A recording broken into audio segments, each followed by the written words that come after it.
On to disclosure. So just this Tuesday, we published the government's decisions in terms of disclosure requirements. So amongst other things, anyone giving financial advice will need to disclose details about the services they can provide and any limitations on the extent of the market that they can consider. And they'll have to disclose commissions and any other conflicts of interest that could influence the advice. Now, there's going to be a lot more flexibility in terms of how this information is provided to consumers. So this is a real move away from the current requirement to hand over a piece of paper the moment a client enters your office.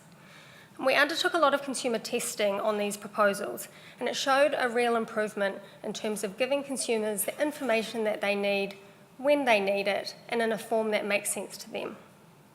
So a really simple example of this is that you won't need to tell your client about dispute resolution arrangements the very first minute that they walk through the door to your office. Not surprisingly, we heard throughout the review that this kind of doesn't really build consumer trust in financial advice. So instead, the new rules would say you'd have to tell a client about that at the time there's a complaint.